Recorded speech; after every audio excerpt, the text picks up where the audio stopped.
नमस्ते। चलिए आज अपने देश के नामों के पीछे छिपी एक सुपर इंटरेस्टिंग कहानी को समझते हैं।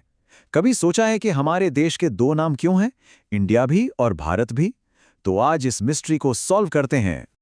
और पता है सबसे अमेजिंग बात क्या है? हमारा अपना संविधान यानी द कॉन्स्टिट्यूशन ऑफ इंडिया, उसकी शुरुआत ही इन शब्दों से होती है। आर्टिकल 1 कहता है इंडिया यानी भारत। सोचो, शुरुआत में ही एक पजल। इसका मतलब हमारे कॉन्स्टिट्यूशन ने भी दोनों नामों को माना है। तो सबसे बड़ा सवाल यही है, आखिर दो ऑफिशियल नाम क्यों? इसका जवाब ढूंढने के लिए हमें थोड़ा टाइम ट्रैवल करना पड़ेगा। एक डिटेक्टिव की तरह हिस्ट्री में जाकर क्लूज ढूंढने होंगे। रेडी हैं इस एडवेंचर के लिए? ओके, तो चलो अपनी इन्वेस्टिगेशन शुरू करते हैं। पहला नाम है इंडिया और इसकी कहानी, बिलीव इट और नॉट, एक नदी से शुरू होती है। एक बहुत विशाल, एक बहुत ही माइटी रिवर। और ये रहा हमारा सबसे पहला और सबसे इंपॉर्टेंट क्लू, सिंधु नदी। संस्कृत में हमारे एंसेस्टर्स इस नदी को सिंधु के नाम से जानते थे।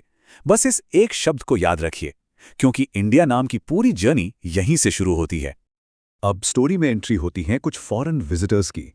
आज से लगभग 2500 साल पहले ईरान, हाँ, उस टाइम उसे पर्शिया भी कहते थे, और ग्रीस से कुछ लोग नॉर्थ वेस्ट के रास्ते यहां आए, और वो लोग इस सिंधु नदी के बारे में जानते थे। यहीं पर एक छोटा सा लिंग्विस्टिक ट्विस्ट आता है। देखो, जो लोग ओल्ड पर्शियन बोलते थे वो एस साउंड को एच की तरह प्रोनाउंस करते थे, तो उनके लिए सिंधु क्या बन गया? एग्जैक्टली, हिंदू या हिंदुश। और यहां एक चीज क्लियर करना बहुत जरूरी है। उस वक्त हिंदू शब्द का रिलीजन से कोई लेना देना नहीं था, बिल्कुल भी नहीं। ये सिर्फ एक ज्योग्राफिकल टर्म था। मतलब सिंधु नदी के ईस्ट में जो भी जमीन है वो हिंदू लैंड है। सिंपल। ओके, तो पर्शियंस के बाद स्टोरी में आए ग्रीक्स। उन्हें इस जगह के बारे में पर्शियन से ही पता चला, लेकिन ग्रीक लैंग्वेज में एच का साउंड होता ही नहीं है। तो उन्होंने क्या किया?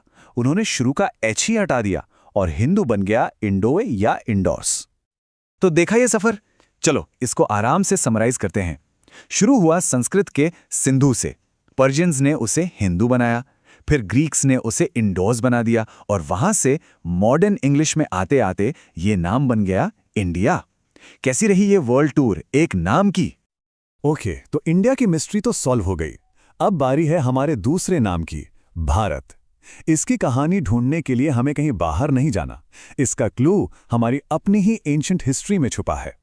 तो भारत नाम ये बेसिकली नॉर्थ वेस्ट में रहने वाले एक ग्रुप ऑफ पीपल, एक जन समूह के लिए यूज होता था, और इसका मेंशन हमारे एक बहुत ही पुराना टेक्स्ट ऋग्वेदा में मिलता है। अब सोचिए, ऋग्वेदा कितना पुराना है? लगभग 3500 साल। ये संस्कृत के सबसे पुराने टेक्स्ट्स में से एक है, और इसी में भारत नाम के लोगों का जिक्र है। मतलब ये नाम तो हमारी रूट से, हमारी जमीन से जुड़ा हुआ है। और फिर over a long period of time, जो नाम पहले सिर्फ एक ग्रुप के लिए था, वो आहिस्ता आहिस्ता फैलता गया और पूरे देश का नाम बन गया। सोचो, एक कम्युनिटी का नाम पूरे नेशन की आइडेंटिटी बन गया। ऑल राइट डिटेक्टिव्स, अब हमारे पास दोनों क्लूज हैं, इंडिया की स्टोरी भी और भारत की स्टोरी भी। तो चलो अब इन दोनों पीसेस को जोड़ते हैं और अपनी मेन मिस्ट्री को फाइनली सॉल्व करते हैं। तो अब पिक्चर बिल्कुल क्लियर है। एक नाम है इंडिया, जो सिंधु नदी से आया और जिसे हमें फॉरेन विजिटर्स ने दिया, और दूसरा नाम है भारत, जो भरत लोगों से आया, जिसका जिक्र हमारे अपने एंशिएंट टेक्स्ट ऋग्वेदा में है। और इसीलिए जब हमारा कॉन्स्टिट्यूशन बन रहा था तो उसके मेकर्स ने सोचा क्यों ना दोनों नामों को रखा जाए। इंडिया दैट इज भारत कहकर उन्होंने बेसिकली सब कुछ बैलेंस कर दिया। भारत से हमारी एंशिएंट हेरिटेज को ऑनर किया और इंडिया से पूरी दुनिया के साथ अपने कनेक्शन को। कितना ब्यूटीफुल थॉट है ना? ये हमारी अंदर की हिस्ट्री और बाहर की आइडेंटिटी दोनों को एक साथ जोड़ता है। तो इस पूरी डिस्कशन के बाद एक सवाल आप सबके लिए। ये जो दो नाम हैं, एक नदी से और एक लोगों से, ये आज हमारे देश की भावना को, उसकी स्पिरिट को कैसे रिप्रेजेंट करते हैं? शायद एक नाम हमारी ज्योग्राफी को दिखाता है और दूसरा हमारे कल्चर और लोगों को, और शायद इन्हीं दोनों के बीच में हमारी यूनिटी इन डाइवर्सिटी का असली मतलब छुपा है। इसके बारे में जरूर सोचना।